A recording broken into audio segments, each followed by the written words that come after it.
Okay, so in this is Michelle and Goodfellow, and this is how to cook cranberries.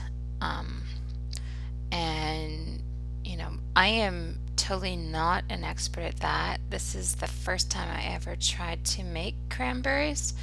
And in fact, when I bought these cranberries, I wasn't even really planning on cooking them to eat them. I actually bought them to make kind of like an eco-friendly decoration, like to string a garland of all of these cranberries. That would be really cool. And then just I ran out of time before Christmas, and now it's after Christmas, and I totally don't want to be bothered with messing around with trying to string a bunch of cranberries on a garland. So, rather than waste the cranberries, I thought I should probably cook them. And the thing is, I don't know if I've ever even really eaten cranberries, like the kind of cranberries that you would have with turkey, because I'm vegetarian and I don't eat turkey either.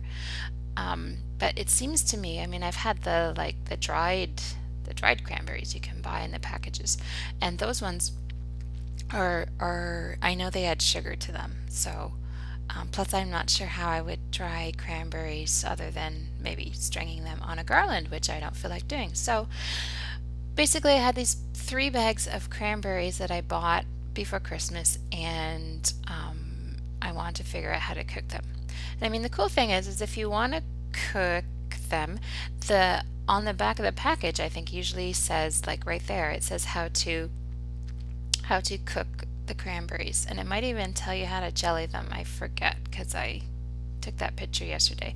But anyhow, so you've got these cranberries, and one thing you have to do, oh, and I decided I didn't want to cook them with sugar because sugar is bad and makes my pelvis hurt. So, long story, I won't get into it, but I don't eat sugar. Um, so basically, I was just winging it in this recipe, just saying. And the first thing I did though was I washed the cranberries, which was a lot of fun. I think this was the best part of the whole process.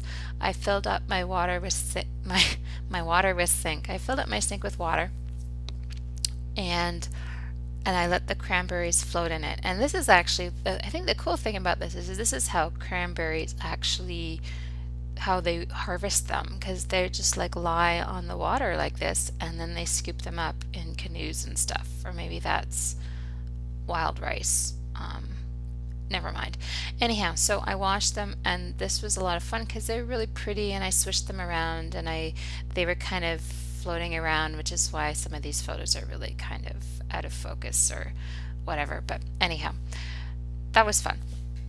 And then I took them out of the water, and you want to sort your cranberries because, especially like the ones I've had them for a week or two, and some of them are just starting to maybe go bad a little bit. So, any that aren't nice and firm and nice feeling, like if they feel kind of mushy when you touch them, that means they probably don't want to eat them.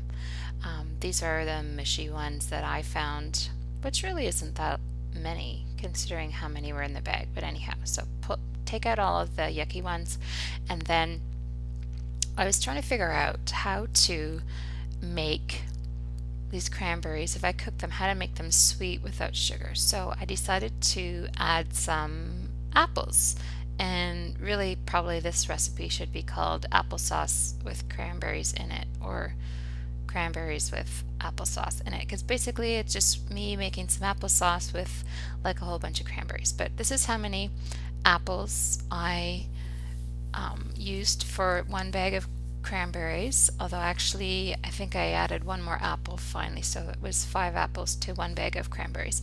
And I peeled the apples, and then I cut them up, and then cut them up some more, and then cut them up some more. And then I had put the cranberries in this kind of small saucepan, and by the time I put all the apples in, it was really full to the top like this. And I don't know, I really don't have a lot of success with cooking stuff that's full right to the top of the pot, especially if it's sweet stuff and the sugar, because you know what happens is it's gonna boil over, and it's gonna make a mess and it's gonna burn on your burner. So basically I just took everything and I dumped it in a really, really big pot. And this is me dumping it in a really big pot. And then I added water. Now the original recipe on the bag of the cranberries said 1 cup of water and 1 cup of sugar and 1 bag of cranberries. And now I had more than 1 cup of fruit or 1 bag of fruit because I, on top of the cranberries, I also had 5 apples. But I figured 1 cup, I would start with that, and if it seemed like I needed more, then I could add more, right? So, and I know this is slightly fuller than 1 cup, but too bad. I figured it didn't really matter. So I put the pot on the burner and I turned on the burner, and I don't know, I totally explained in another video how I have to turn all my burners to high, but you probably want to cook it on medium, or even once it starts to boil on medium, then you want to turn it down low to simmer because you don't need it hot. And I wasn't sure how long this was going to take to cook, but I guessed maybe 15 minutes, so I set my timer for 15 minutes, and actually by the time I was all totally done, it actually was 15 minutes. So there you go. Sometimes I guess right. And this is what the apples and the cranberries look like when they're cooking. So when the apples get soft, you want to take a potato masher, and this is my awesome potato masher, and you want to mash all the fruit, and this will make the applesauce, and it will break up all the cranberries and stuff too. And this is what it looks like when it's done. And actually, I thought this was really, really pretty. I mean, you know how you can buy applesauces in the grocery store, and they're like they have like a million different kinds now, like peach applesauce, raspberry applesauce, bumbleberry applesauce, and some of the ones with red fruit, they look really beautiful. So even if this doesn't taste good, I'm thinking it looks really good. So points for me for that. And then I decided it was a little watery, so I boiled off some of the liquid, which means you kind of turn up the heat just a little bit, but this is like warning, you have to totally stay there and stir the bottom of the pot so that whatever's in it doesn't burn, because believe me, it will burn. And didn't burn this time, thank goodness.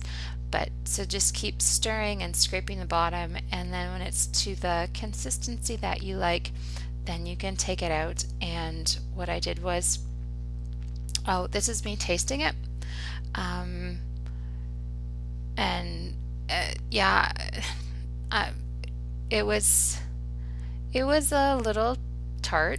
I won't lie, but okay, it was a lot tart, but I think I will really enjoy this as like a relish with savory meals. I think I will. So it wasn't a total waste, really, honestly. So, and then when it was done, I put it all in a jar.